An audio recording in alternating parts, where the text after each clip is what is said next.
Erev Tov, everyone. It is, let's see, it's Wednesday night. Yeah, that's what it is. It's Wednesday night. It is 8 p.m. here on the east side of the United States, here in the diaspora. This is the Maimon Beit Knesset, and therefore it must be the Torah study in depth with Rabbi Aryel.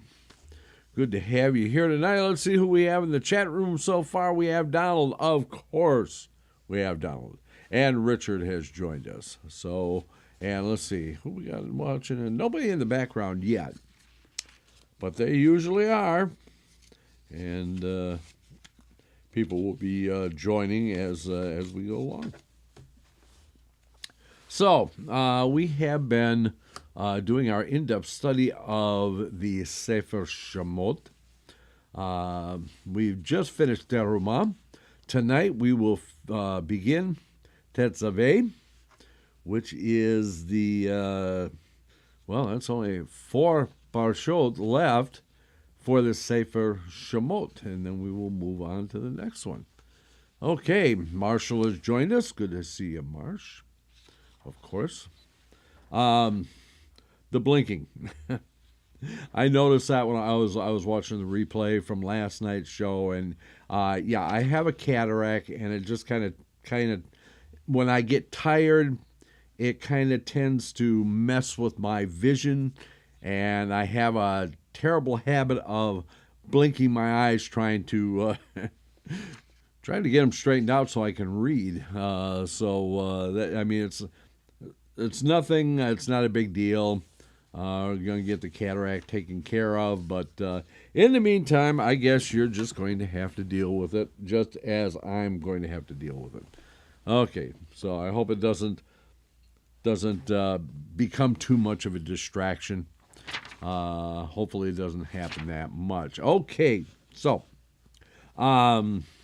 if you weren't here last night, Rabbi Anshel and I had a really great discussion about found objects, and we're going to have to actually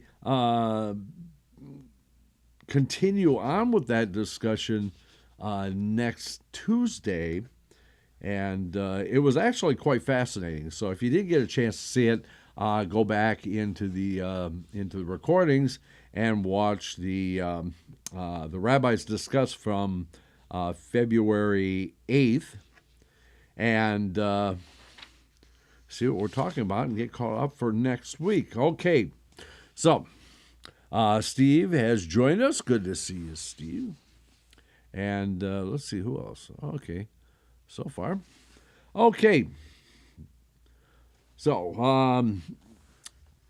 Parsha Tetzaveh starts at the end of chapter 27 of Exodus, at verse 20, which is the last verse of 27, and then we'll be going into 28. So, since we are studying the Torah, Baruch Adonai Eloheinu melech haolam asher kiddushanu b'mitzvotav v'tzivah l'sok b'divrei Torah. Okay, and you will command Bnei Israel that they shall take for you clear olive oil, crushed. It's a difference there between other oils. This is crushed for illumination and to light the lamp continually.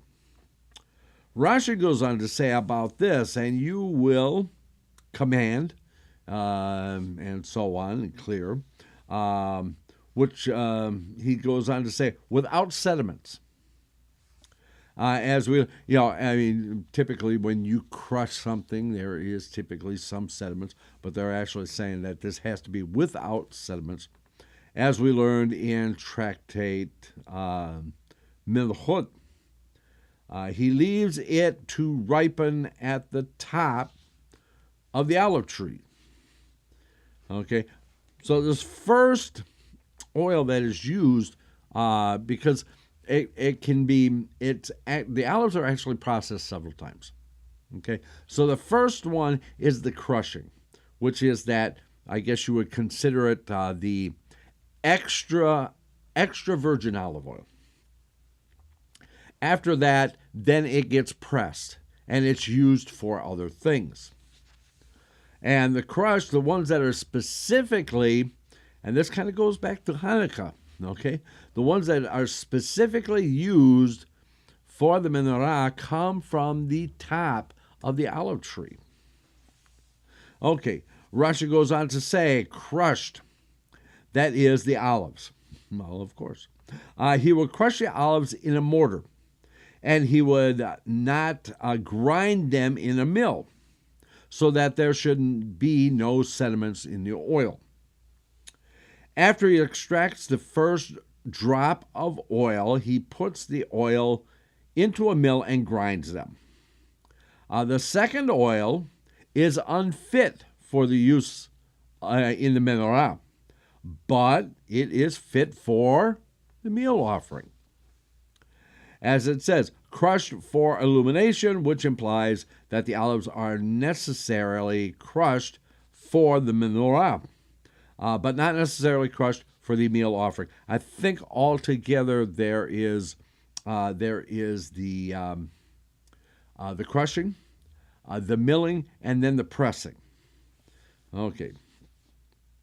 Rashi goes on to say, to light a lamp continually. He would kindle the fire of the menorah until the flames would rise on its own. Continually. Each and every night is referred to by this verse as tamid. As you say in the verse, a continual olah offering, when it is offered only from day to day, i.e., once each day. So too regarding the meal offering, the daily meal offering. The Kohen Gadol, the word tamid is said by the verse. Ve'ini elam machatzitam baboker umachatzitam ba'areb. It is when it is offered only half in the morning and half in the evening. But the word tamid, which was stated in the context of the bread of surfaces, the showbread, means from one Shabbat to the next. Okay. The additional commentary on this one goes on to say that, let's see if we can find it. There it is. Ripened at the top of the olive trees. The translation here follows Rashi's first interpretation in Minchot. According to his alternative interpretation, the words okay, time to get the old magnifying glass out.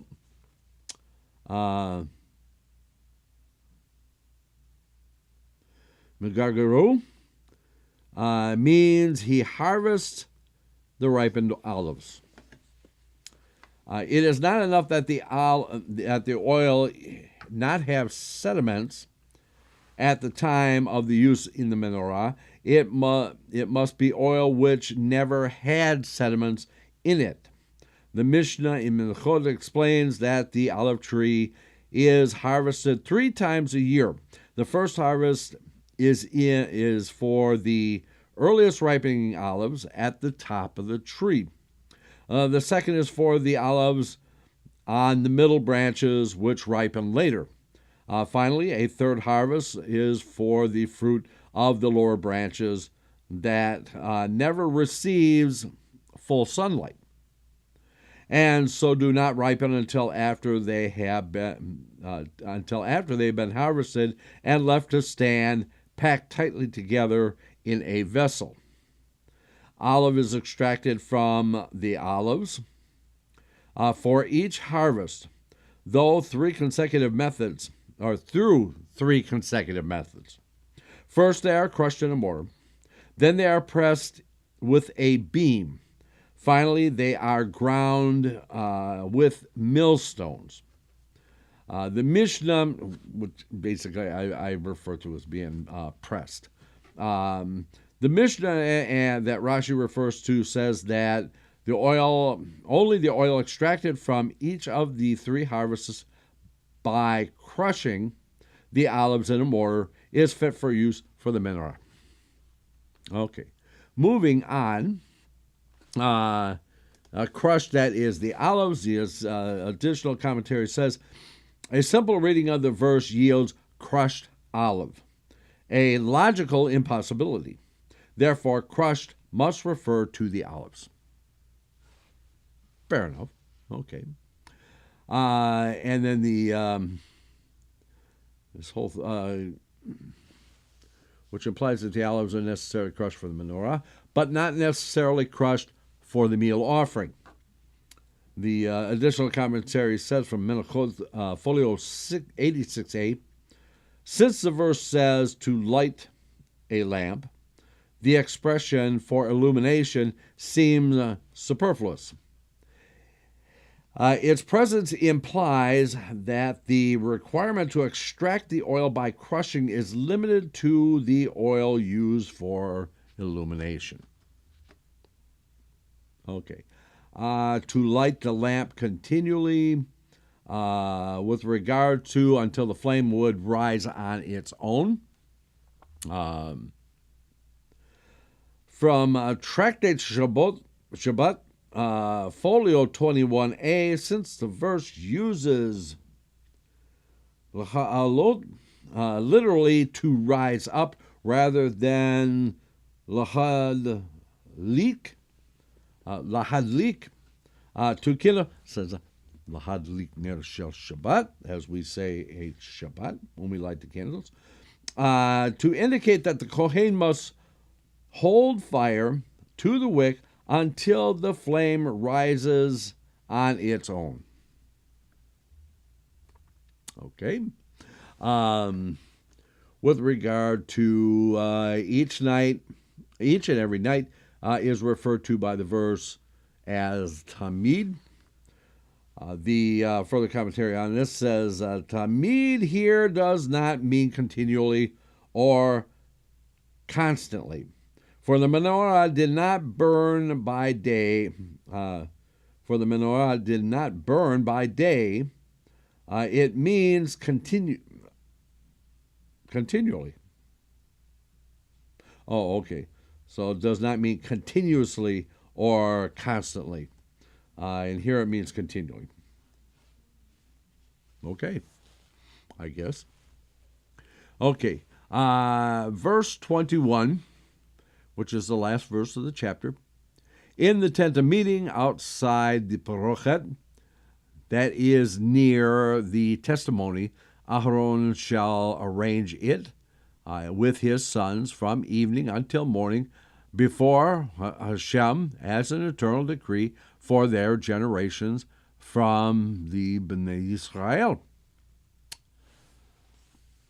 Rashi goes on to say, from evening until morning, give it its measure of oil so that it should burn from evening until morning.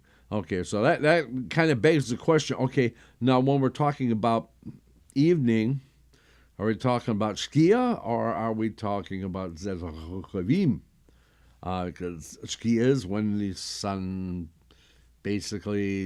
set, and then Zedachochavim is basically when it becomes dark out.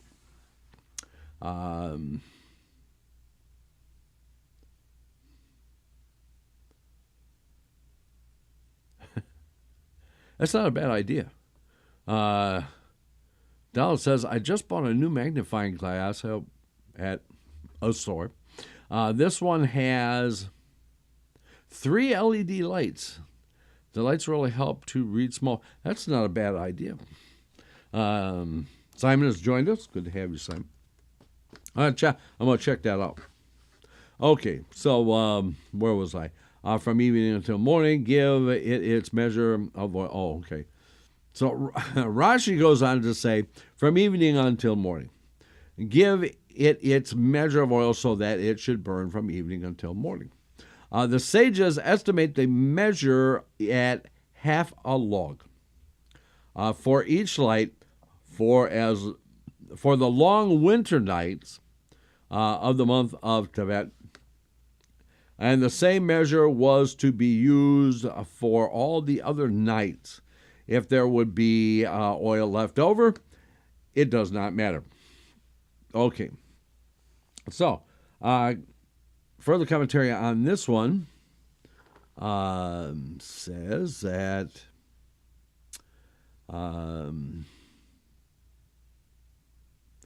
okay, as regards to, where is it? I just saw it.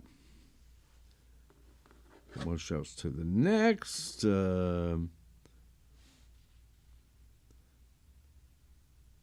Okay, so I'm going to jump back here for a minute.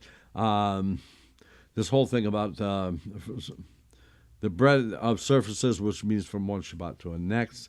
There's an extra commentary on here that says in this context, tamid can be taken as continuously or constantly, for the bread was constantly on the shulchan. Each week's bread would be placed on the shulchan as the previous week's bread was being removed, so that the shulchan never lacked the lechem hapanim, the face bread.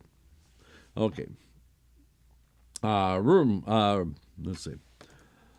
Yeah, okay. So the measure of oil should burn from evening until morning. The additional commentary says, Aharon and his sons shall arrange from evening until morning does not mean that they shall be actively involved in the arrangement all the time. It means that they shall arrange it so that it shall burn from evening until morning. This statement as it regards, and if there would be oil left over, it does not matter. The additional commentary on this one says from Benchot, folio 89a, the sages set a measure which would be sufficient for the menorah to burn through the night, even on the longest nights of the year. Hence this whole log. Although the menorah would burn far into the day, when the nights were shorter, this does not constitute a problem.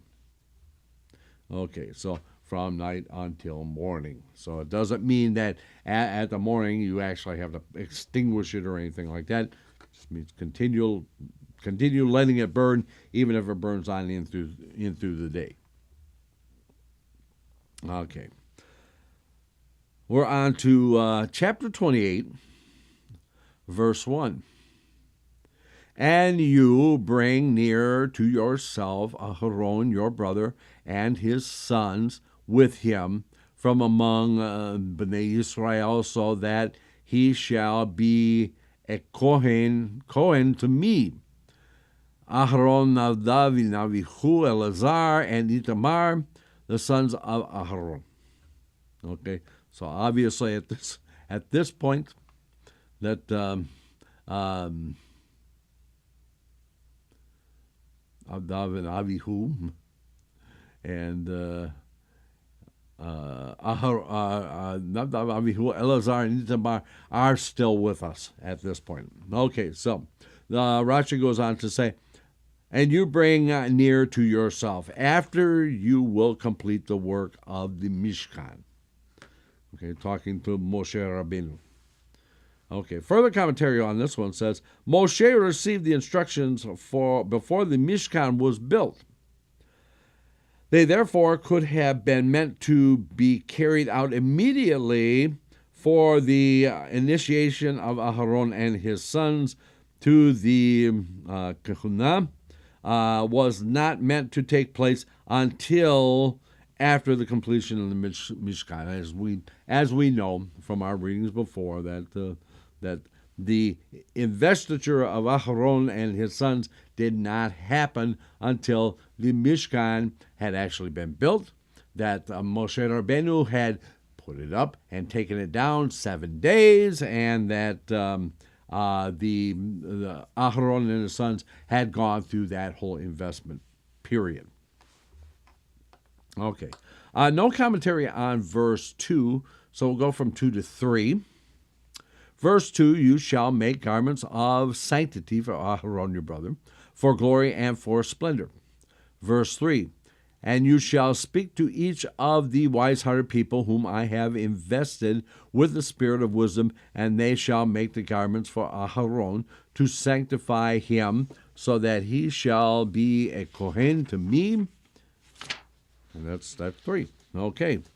Not really a lot of commentary by Rashi on basically those two. I mean, verse 3 is fairly substantial verse, but Rashi goes on to say that to sanctify him so that he shall be a Kohen to me. This means to sanctify him, to bring him into Kehuna, a priesthood, by means of the garments, so that he shall be a Kohen to me. The term Kehuna is anybody. Okay, so let's take a little side trip here for a moment. Go back to the 1960s, and Annette Funicello and what was it? Not Bobby Darin, but I can't remember. Remember in the surfer movies that were real popular back in the 60s with Annette and that there was a character in there called the Big Kahuna, right? And everybody thought that this was a Hawaiian native term for somebody, some big important person. And I mean, it ran through all the movies, the Big Kahuna and stuff like that, and people were actually shocked to find out that the Big Kahuna was actually a Hebrew word for the Kohen Gadol. Okay, so where was I? Sanctify him, the Big Kahuna, the priest, by the garments, so that he shall be a Kohen unto me. The term Kahuna, Kahuna is an expression of service. Serete in Old French, which I know I just probably massacred that word altogether. Okay, so let's see if we got any further commentary on this. I know there probably is. Come over here. Okay, so by means of the garment, become a Kohen, Kohen by means of the garment. The additional commentary says that see Zevachim, folio 17b, the word l'kachano might have been understood as to serve me, with the infinitive l'chahan taking the vav suffix. Rashi's commentary to Numbers 24:23 for similar usage. Also see Targum Onkelos here. Rashi explains that this is not so. Rather, it means so that he shall be a Kohen to me. Okay. And as it regards that word in Old French, the modern English word serf, servant, service, etc. are all cognitives of this French word. The reading Cetre. Is Marilyn in the room? Okay, good. She's not in the room, so I don't have to worry too much about it. Centere, which appears in most editions of Rashi, refers to sanctity, not servitude, and means and seems to contradict Rashi's interpretation of Kehuna and Shirut, service. Okay, glad we got that all straightened out with the grammar and all that other stuff that Rashi really seems to really like. Okay. And again, that's it bears to be, stated again that we have somebody who's joined us, and I'm sorry, I don't speak Russian, so I don't know what your name is. I'm sorry, but I'm glad you're here. So maybe you could phonetically tell us what your first name is. I know very, very little Russian. I know Polka, and I know an arbusa is a watermelon, because my dear friend's wife of blessed memory used to say me and him had 3 arbusa, 3 watermelons, referring to our weight. Okay, anyway, let's get back to the Torah reading. We're on verse 4.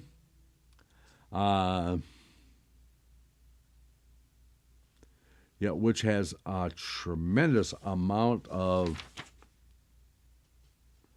commentary on it. So let's get right into it. These are the garments that they shall make: Echoshen and Ephod and a Meil, and the kutones of checker texture, and the mitznefes, and the avnet.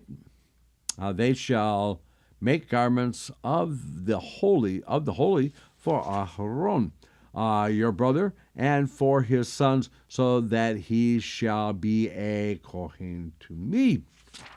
Okay, so Rashi is going to go into a big explanation on this. He's going to actually explain what these things are and their construction. So let's go and without further ado. The choshen, this is an ornament worn opposite the heart, and an ephod. I have not heard, and again, this is one of those things I love about Rashi. If he doesn't know what it is, he'll say so. If he doesn't understand it, he will say so. And if there's something that just bothers him, he will let you know, which is great, because it means that he doesn't know anything, and he's actually humble enough to admit he doesn't know anything, and it leaves it open for others to be able to actually discuss these things, like his son-in-law, which is Rabbeinu Tam, which we see a lot, especially on our tefillin. We have tefillin that are Rashi tefillin, and we have tefillin that are Rabbeinu Tam tefillin. We have Shabbat, the Havdalah, and then we have Havdalah according to Rabbeinu Tam. Okay, so anyway, the Ephod, I have not heard, nor have I found in Baraita an explanation of its design. But my heart tells me that it is belted around his back, i.e., it lies on him from behind, and its width is like the width of a man's back, like an apron, which is called, here we go with the old French again, pourcient, in Old French, with which noble women gird themselves when they ride horses. Thus was its work of its lower part. As it says, and David was girded with a linen ephod. This teaches us that the ephod is a belt, But it is impossible to say that the ephod consists of nothing more than a belt. For it says, and he placed upon it the ephod. And afterwards, the same verse goes on, and he girded himself with the cheshev of the ephod. And Onkelos renders with the belt of the ephod. This teaches us that the cheshev is the belt, and the ephod is in itself is the name of the ornament vestment. Okay, so if that hasn't completely confused you, we have a drawing of it here. Okay, so let me put that up there. Okay, so it's this drawing over here. So let me see if I can get that a little closer. Okay.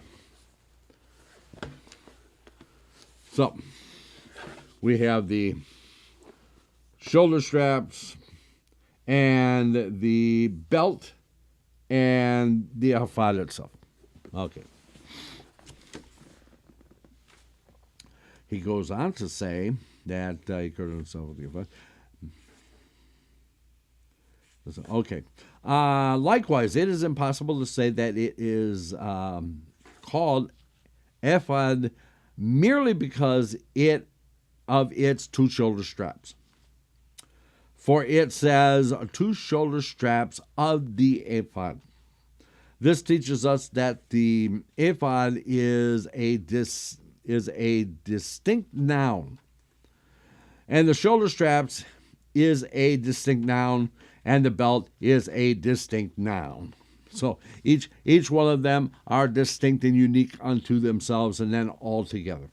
Okay, so Rashi goes on to say, therefore, I say that because of the apron at its bottom is called ephod.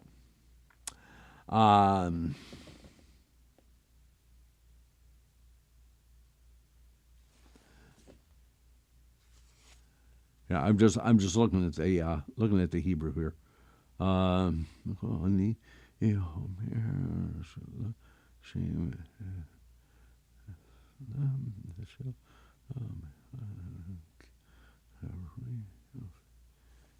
Okay.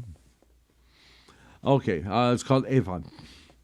Because he beautifies and adorns the Kohen Gadol with it.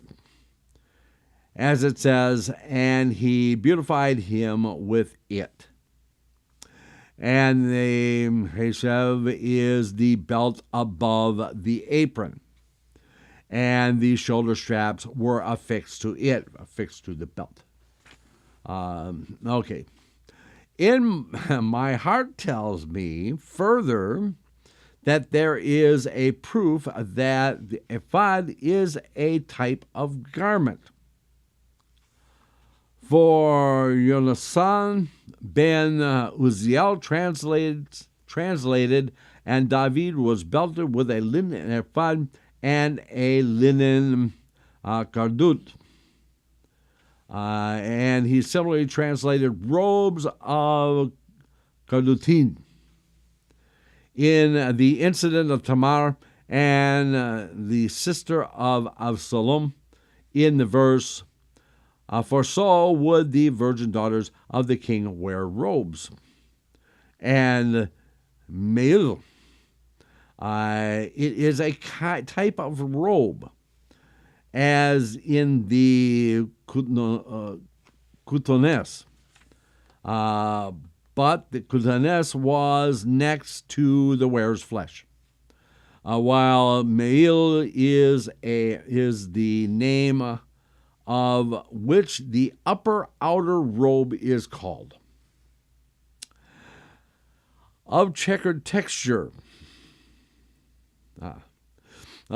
Checkered texture. This means that it was made of settings for decoration. The settings are like indentations which are made in golden ornaments, as a base in which to affix precious stones and pearls. as it says regarding the stones of the ephod surrounded by golden settings. The old French, they called this hashtuns, I guess.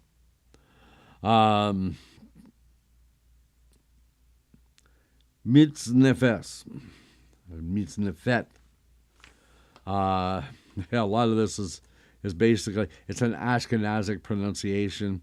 Actually, it's Litvish, I believe, Litvish Ashkenaz pronunciation. Sephardim, we don't do the S, we pronounce it as a T, as it should be. So the mitznefet, this is a dome-like hat, which they called a coif in Old French. I think I actually got that one right. A coif in Old French. We can deduce that. Remember, this is just one verse here. We can deduce that it means hat, because elsewhere Scripture tells us that migbaot, and the word is rendered hats by Targum Onkelos. And the avnate, it is the belt over the kutones, or kutonet. While the ephod, the ephod is the belt over the meil. As we'll get a picture of how this all works out together. As we find in order that they were put on, and he put on him kitulnet, and he belted it with the avnet, and he dressed him with the meil, and he put upon the ephod garments of the holy, from the offering that had been consecrated for my sake, they shall make them. Okay, now all that, let's go back. So we had the picture of the ephod and the kutonet with the which is the box-like knit. There's a picture of it there. And then we'll get into how, when this is all put together, there's more diagrams for that. Okay, so French derives a word from Torah, which means belt, or something that encircles or encloses. Some references to other places in Torah and in Tanakh. That it is impossible to say that the term ephod refers not to the apron-like part, but rather to the two shoulder straps. Okay, so this goes back to 3. So we're down here somewhere. Let's see if we can find it. There it is. Okay. Where Rashi says, likewise, it is impossible to say that it is called ephod merely because of its two shoulder straps. Further commentary says that it is impossible to say that the term ephod refers to the apron-like part, but rather to the two shoulder straps. Okay. That's what it says. So the distinct cannot be interchanged. Okay. So, ephod is a distinct noun. Okay, this teaches us that the ephod is a distinct noun, and the shoulder straps is a distinct noun, and the belt is a distinct noun. Okay, so the additional commentary says that is the three words each describe something distinct that cannot be used interchangeably. So there are three distinct elements. Okay, so therefore I say, because the apron is called is apron at its bottom is called ephod. Further commentators say, technically, the ephod is an apron-like part, but the name it uses for the entire garment, okay, which is not unusual. When we have a garment that's made of several things, we usually refer to it by one of them, and everybody knows, well, it's this, and it's this part, and it's this part, and so on like that. So I'm trying to think of an example where we wouldn't actually break apart all the separate elements when they're all put together. Anyway,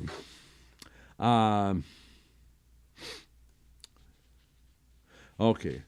With regard to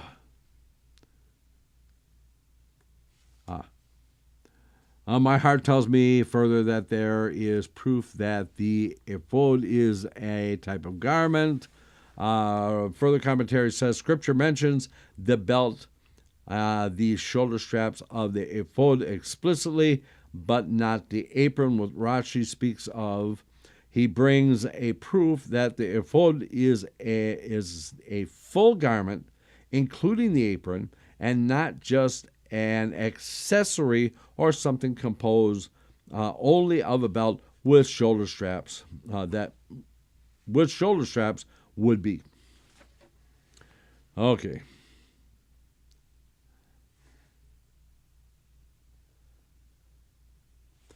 Okay. Now this one gets a little interesting here.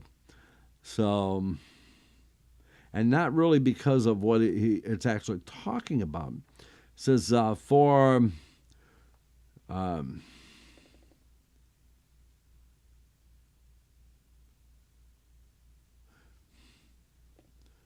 Yonatan ben Uziel translates, and David was belted with a linen ephod.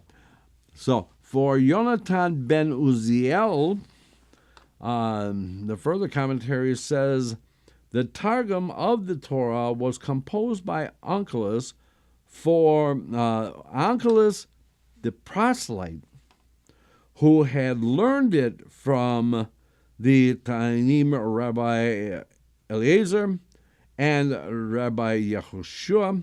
The Targum and the prophets was composed by Yonatan ben Uziel, who had learned it from his teacher Hillel, who had received it in a chain of tradition, which means it was passed from one to the next, to the next, to the next.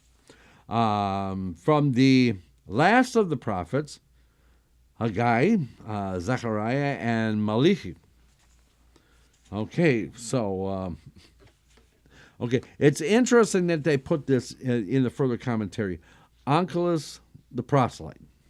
Okay, so Onkelos, and we're never supposed to bring this up to a person, but in here they actually bring it up that Targum, the Onkelos, who Rashi refers to almost consistently throughout all of his readings, not just in the Torah, but his commentary on everything, constantly refers back to Targum. Onkelos, or refers back to Onkelos.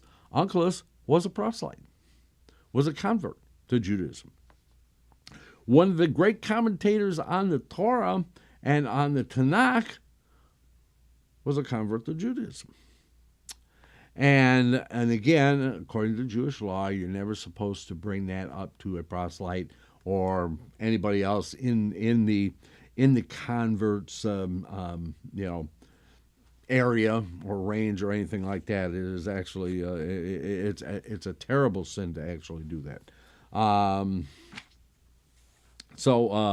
But it's also proposed that Onkelos was the nephew of Nero, the Roman Emperor Nero. Okay, and the story goes that Onkelos came to his uncle Nero and asked him to basically how to become rich and wealthy and stuff like that.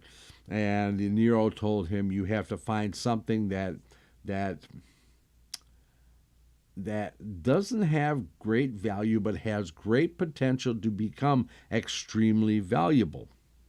Hence, he comes to Eretz Israel and converts to Judaism. Interesting, very interesting piece on Onkelos. So, let's see, let's go. Let's see. Okay, this in Old French they called it a hashtuns. Further commentary says in modern the modern word chaton is derived from the Old French hastun. It is used in both French and English and refers to the head of a ring where a stone is set. Okay, and this coif, called a coif in Old French. Further commentary says cap or headdress in modern French. A coif is equivalent to in modern English as coif. A tight-fitting cap. The word is related to the Hebrew kippah and the Arabic kaviyah. Okay, so if you've ever seen me without my hat, you know that I wear what it's called a frick. It's called a frick kippah because it is a large kippah and it covers most of the head. Okay, so or a coif. Okay, moving right along.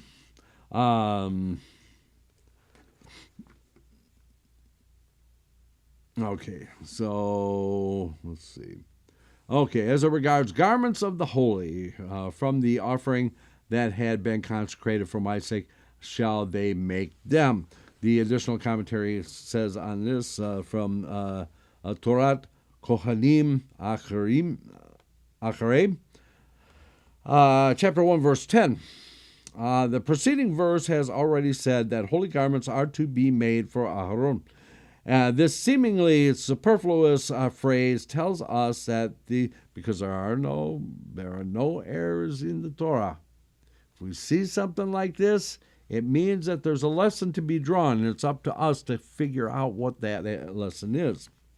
So the seemingly superfluous phrase tells us that they are garments of the holy, not in the sense that they themselves are holy, but that they are made from the consecrated offering mentioned in verse 5.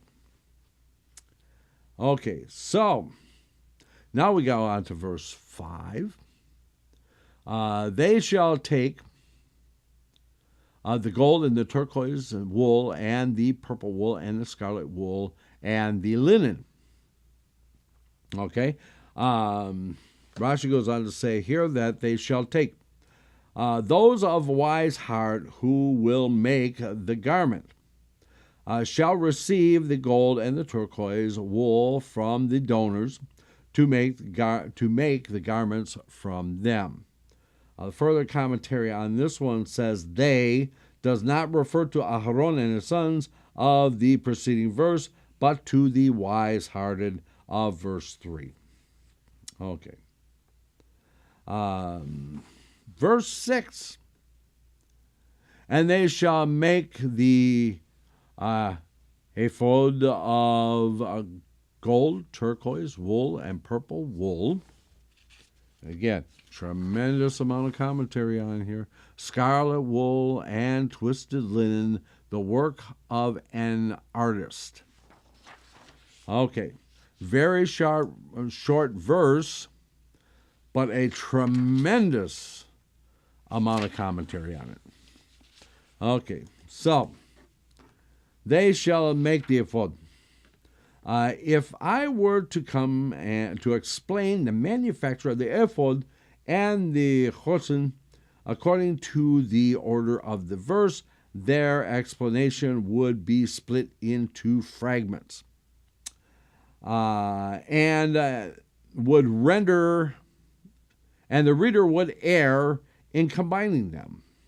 Therefore, I am writing the first of their manufacture as it is in all of its detail, so the reader will be able to run through it quickly. Well, Rashi does not do anything quickly. What can I say? And afterwards, I will explain the fashioning of the garments in the order of the verses. The ephod was made like the apron worn by women who ride horses.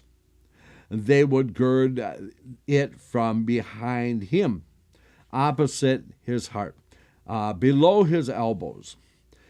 Its width was like the width of a man's back and more, so 18, 20 inches. Or a cubit. I remembered. How about that? A cubit. And it would reach down to his heels.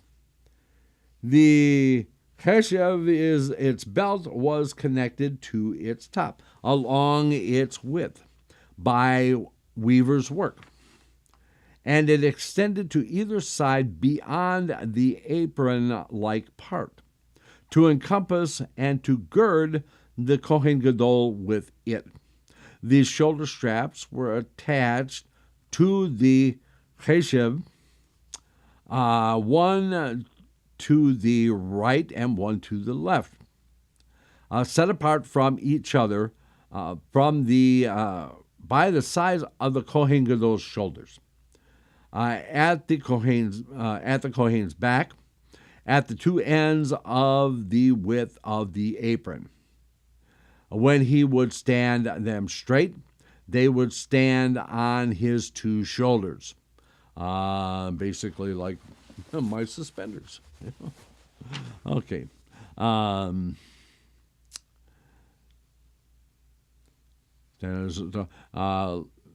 They are like two bands made of material of the ephod, sufficiently long to stand them straight next to his neck on either side.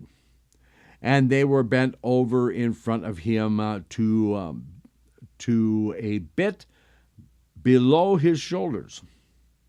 The shoham stones are set into them, one on the right shoulder strap and one on the left shoulder strap. The settings are put at the ends of the shoulder strap in front of his shoulders. So basically, they're not set directly on the top. They're actually set slightly forward. Rashi will actually talk more about this. The two golden cables are, and these golden cables are actually quite interesting. How they actually built them, or made them, wove them, however you want to do it. The two golden cables are inserted into the two rings that are on the chosin, at the two ends of its width at the upper side. You taking notes on this? One to the right and one to the left. The two ends of the right chain. Now, when we get back at the end of this parsha and we go into the little midrashes, we get some really nice big pictures that we can actually see a lot more detail on this than the small pictures that we actually have in the commentary here. So the two ends of the right chain are inserted into settings at the ring. And similarly, the two ends of the left chain are inserted into the settings on the left shoulder strap. Thus, the chosin hangs from the settings of the ephod over the Kohen Gadol's heart in front of him. there are yet another 2 rings at the 2 ends of the Choshen at the bottom, and corresponding to them are 2 rings on the shoulder straps of the ephod, down below and at its lower end, which is attached to the chesed. The rings of the Choshen correspond to the rings of the ephod, one lying on the other. He fastens them to each other with a string of turquoise wool, which is inserted into both the rings of the ephod and of the Choshen, so that the lower edge of the Choshen should be attached to the chesed of the ephod, and the Choshen should not dangle and be separated, move back and forth. So it's actually set there so it stays in one place and it's not shifting all around. This is basically a diagram of what we've been talking about here. The shoulder straps and all that. Okay, the breastplate and so on. Okay. Continuing on. Gold, turquoise, and purple wool, scarlet wool, and linen twisted. These 5 varieties of material were twisted together in the formation of each thread. They would beat the gold into thin plates and cut strands from them and twist them. The threads of gold with 6 threads of a thread of gold with 6 threads of turquoise, and likewise with scarlet wool, 6 of purple, 6 of scarlet, and likewise of linen, 6 of linen. For the thread of all the varieties was 6-fold, made up of 6 finer threads, and there was a thread of gold with each one of these 6-fold threads.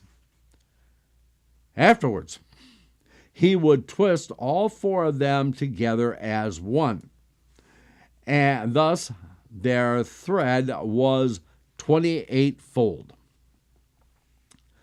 Thus had it been explained in Tractate Yoma, and it is derived from the following verse.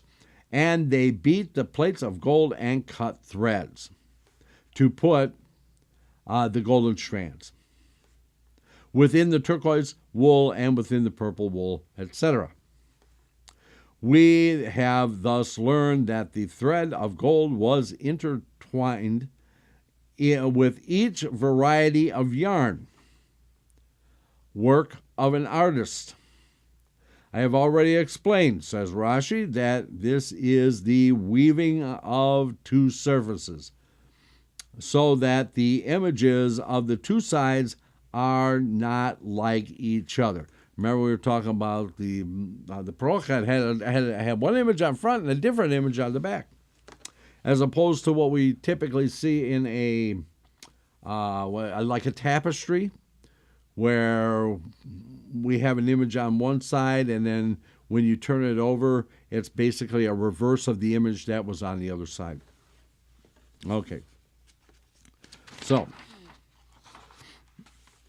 amazingly enough, not a lot of extra commentary on this.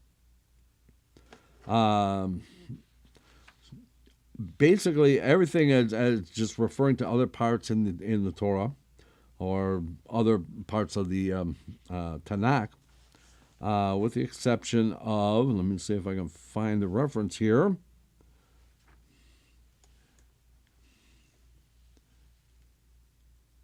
Okay, there's one. It's got to be towards the end here. There it is. Okay, the rings of the Choshen corresponding to the rings of the ephod, one lying on the other. The further commentary says The lower rings of the cushion were on its underside, not on its lower edge. When they were tied to the rings at the bottom of the shoulder straps lay over them below, and Rashi. And see Rashi there. Okay. That's about it. Everything else is just a reference to, see Rashi to verse 26, Tractate Yoma, other verses, and so on and so forth. Surprisingly enough, there is a really, obviously they thought that what Rashi actually had to say was sufficiently explained. As we can see, he's quite detailed in this whole explanation, which I guess makes sense because it does need to have that kind of detail so that you can actually understand how this thing is all put together. So we go from here on to verse 7. It shall have 2 shoulder straps attached to its 2 ends, and it shall be connected. Rashi goes on to say the 2 shoulder straps, etc. The apron is below, and the heshev of the ephod is the belt, and it is connected to the apron at its top, in the fashion of women's aprons.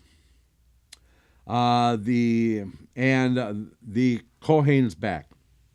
The 2 pieces were attached to the heshev like 2 wide bands, one opposite each shoulder. He would stand them straight over his 2 shoulders until they were bent over in front of him opposite the chest. Through their being attached to the rings of the cushion, they were held before him opposite his heart, so that they do not fall to his sides or over his back, as explained in this passage. And they would stand straight and go over his shoulders. And the 2 shoham stones were set into them, one in each shoulder strap. At it to its 2 ends, Rashi goes on to say, and to the ends of the width of the ephod, for its width was only the measure of the Kohen's back, and its height was to the level of his elbows, which they called, I'm not even going to try that old French word, as it says, they shall not gird themselves in sweat. That is, they do not gird themselves in a sweaty place. Under the arms. Okay. Neither above the elbow nor below the hips. Rather, they girded themselves at the level of the elbows. And it shall be connected. That is, the ephod should be connected to the 2 shoulder straps of the ephod. He shall connect the shoulder straps at their bottom to the chesed and with a needle. But he shall not weave them together with it. Rather, he weaves them separately and attaches them afterwards. Okay, so further commentary on this. Really nothing. There is none. There is none. We don't get any more further commentary until we get into verse 8. I just kind of flew right past my our break time, and if you don't mind, I'm going to keep going, because I really don't want to stop in the middle of this. So let's keep this going. We're on to verse 8 now. The chesed with which he is beautified, which is above it, like the work of it shall it be. of gold, turquoise wool, and purple wool, and scarlet wool, and twisted linen. Rashi goes on to say that Chesed with which he is beautified. This means the belt with which he beautifies and enhances the appearance of the Kohen and adorns him. The Chesed which is above it at the top of the edge of the apron is the belt.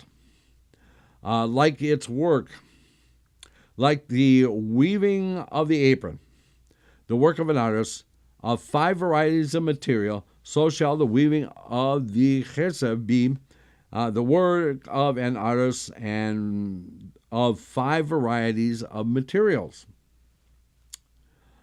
Of it shall it shall be woven with the ephod, and he shall not weave it separately and then attach it. So that's that's the end of that. Okay. So, further commentary on this one has to do with, there it is. Nope, back one more. Okay.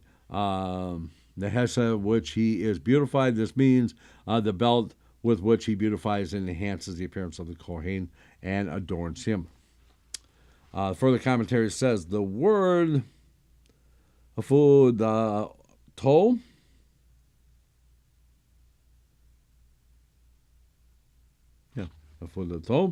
means might have been understood as a ephod. It's ephod. This cannot be correct, however, because the word would then be spelled Aleph, Fe, Dalet, Vav. However, therefore explains that for the tol is a verb noun. Ephod derived from the same root as the noun ephod, Aleph, Fe, Dalet, and understand it as with which he is beautified. That is the beautification of the Kohen Gadol brought about by the ephod. With Rashi, Leviticus 8:20, Rashi 2 verse 4 above. Okay. No commentary on verse 9, so we'll go from 9 to 10.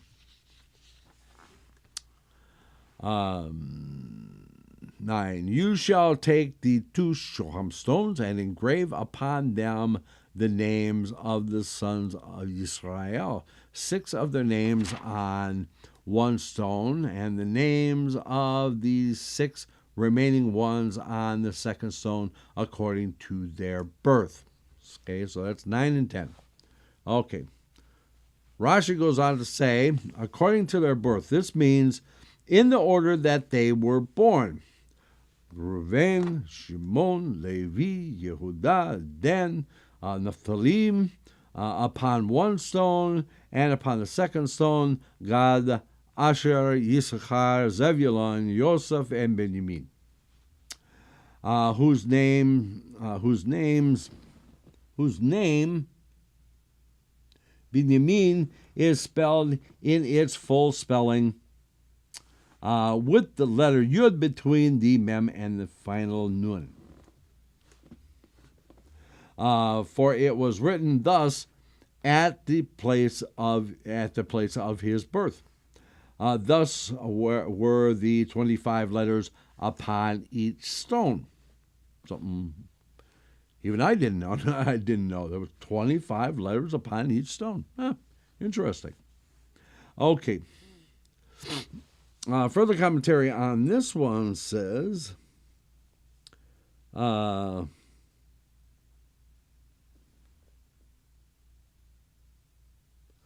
the thumb does not mean the size of their population or their begetting children. Am I jumping ahead? Yeah, okay. For it was written thus at the place of his birth, referring to Benjamin. Further commentary says, in Genesis, or Bereshit 35:18, where the Torah mentions Benjamin's birth, the name is spelled with 6 letters, Beit Nun Yud Mem Yud final Nun, and then Nun Safit. Okay, elsewhere in the Torah, the second Yud is often dropped. Okay. So, we go on to verse 11.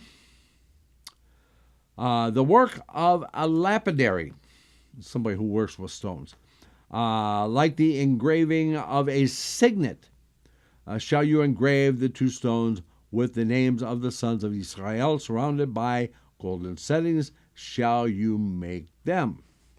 Rashi goes on to say, the work of a lapidary. This means the work of an artisan of stones, i.e., one who works with precious stones. Actually, it doesn't even have to be precious stones. Lapidaries work with all kinds of stones, precious and non-precious.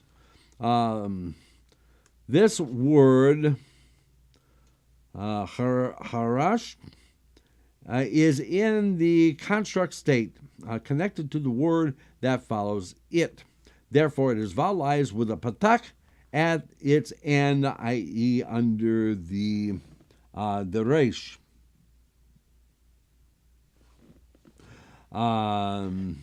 Likewise, the term charosh etzim, in the verse, the woodworker drew out his measuring line, is in the construct of the state, an artisan of wood, i.e., who works with wood. So too, the word harash in the phrase an artisan of iron, a plane. All of these examples of the word are connected to the following word and therefore are vowelized with a patak. I'm sure that was something that was been bothering you about this, so now you know why there's a patak there. Okay, moving on. Like the engraving of a signet, this is to be understood as it is rendered by Targum Onkelos, script that is clear, like they engrave a signet ring.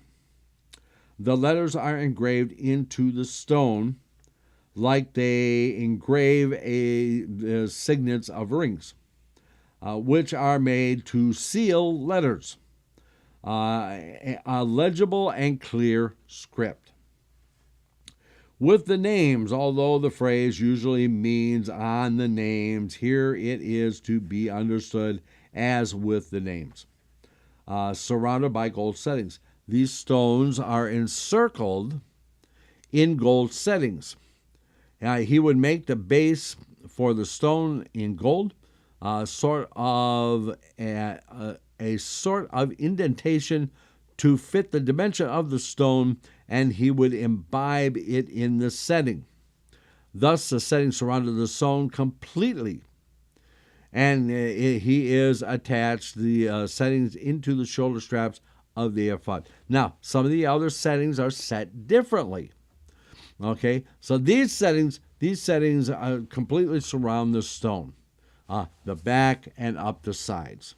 Okay, to hold them in place. We have others that are kind of similar to some rings and stuff, where the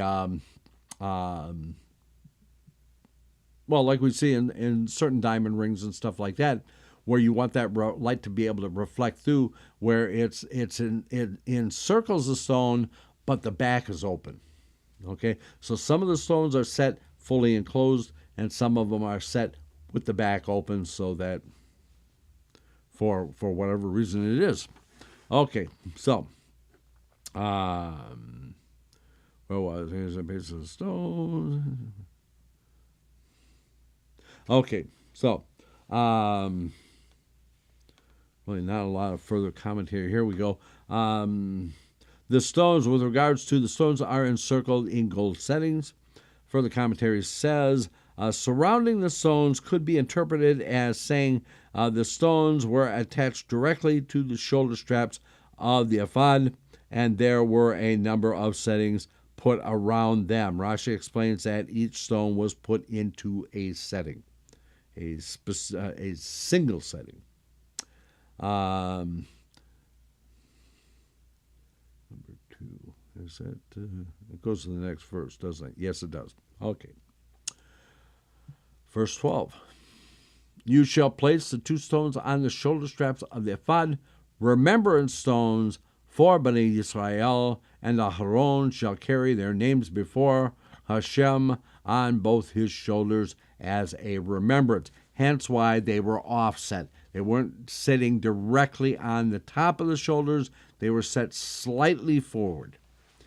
Okay, so Rashi goes on to say this, as a remembrance, so that the Holy One, blessed is he, should see the names of the tribes written before him and give thought to their righteousness. Further commentary on this one says that, that the tribes written, that he should see the names of the tribes written before him. The further commentary says it is a remembrance for God, not for Aharon.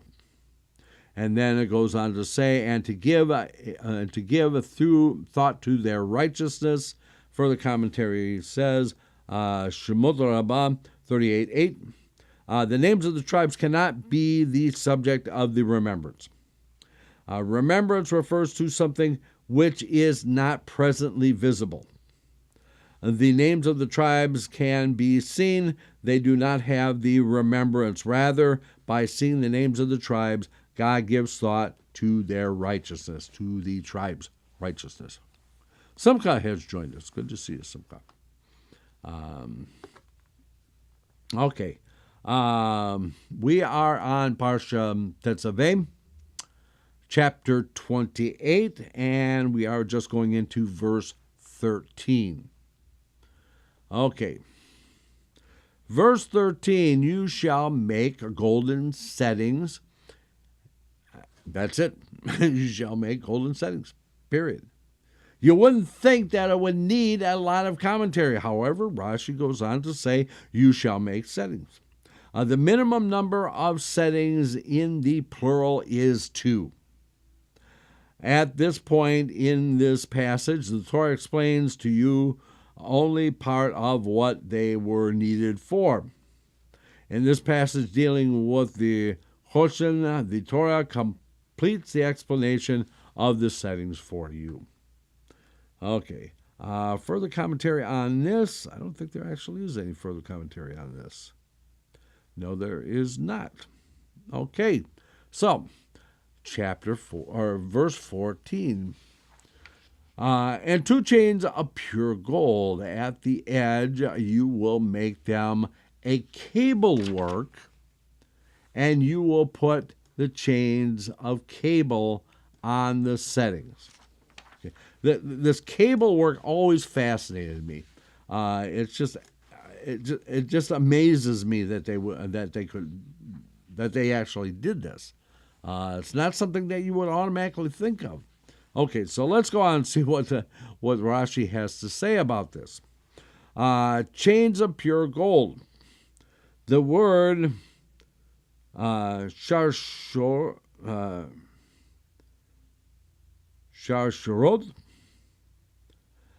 means chains. Well, thank you very much. At the edge, this means at the very edge of the Choshen shall you make them. Cable work. This means work of braiding strands of metal, not the work of holes and bends like those of chains which are made for cisterns. So basically, a cable like we are actually thinking about, like a cable that is used to hoist an elevator, or coming from my background, the cable that is used in a drag line. That it is it's a braided strands of metal. Rather, it is like those cables that are made for incense pans, which they call, oh, here we go again, incensers in Old French. You will put the chains of cables, that is, which are made of cable work, the chains that are made of cable work, upon those settings. This verse is not the place of the. This verse is not the place of the command of the making of the chains, nor the place of the command to affix them to the settings. The term "you will make" that is stated here is not imperative in the imperative form, nor is "and you will put" that is stated here an imperative form. Rather, they are future tense. Glad he cleared that up. Future tense, for in the passage dealing with the Chosin, the Torah returns to the matter and gives the command concerning their making and their affixing. It is only written here to let you know that part of the need of the setting that he commanded to make with the ephod. And he wrote this here to tell you those things will be required by you when you make the chains at the edge of the Chosin. You will put them upon these settings. Okay. Lots to unpack there. Okay.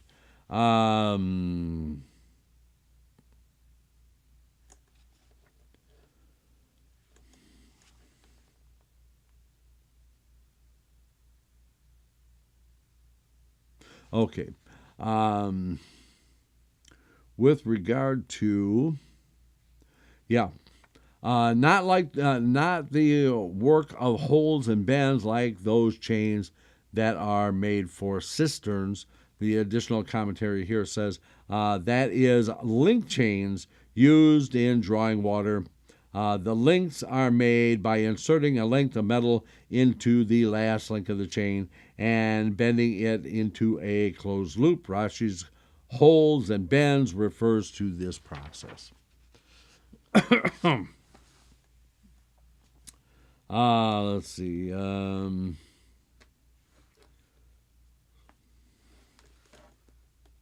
Okay, so that's it for the further commentary here. I think we'll do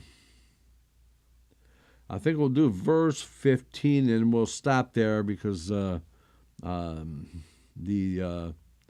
to get into the details of the Choshen, and I don't want to split that up. So we'll do 15, and then we'll call it an evening, and next week, God willing, we will be back, and we'll get into the details of the Choshen. Okay. Because it actually starts a verse. You know what? I'm going to stop here.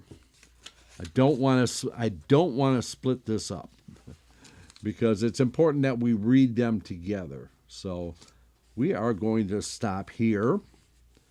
Seeing that we didn't take our 6-minute break, we're going to take it at the end. How about that? Oh. Okay. Usually I get my 6-minute break so I can get up and move around a little bit, but not tonight. I mean, it's too interesting. It was too interesting to stop at that point. Okay, so Baruch atah Adonai Eloheinu melech haolam asher natan lanu Torah emet b'chayei olam natan b'tochenu Baruch atah Adonai noten Torah. Okay, so today is Wednesday, okay, and then Friday night at 8 p.m. is our Kabbalat and Ma'ariv, the Shabbat service. And Shabbat morning, 10 a.m. Eastern, Shachrit the Musaf service. Then back here again Monday evening at 8 p.m. Eastern is Zeta's Story Corner we're back. Zeta is back. The stories continue. Tuesday night at 8 p.m. Eastern is the Rabbis Discuss with Rabbi Anshel and myself, which we are going to continue on with this discussion about found property and what to do about it. So I hope you will. And then again, right back here next week, God willing, that we will pick up with the construction of the Choshen and the rest of it from there. I want to thank everybody for being here this evening. Hope you have don't see you in the meantime. Have a wonderful Shabbat. And for now, we will just simply say, Laila Tov.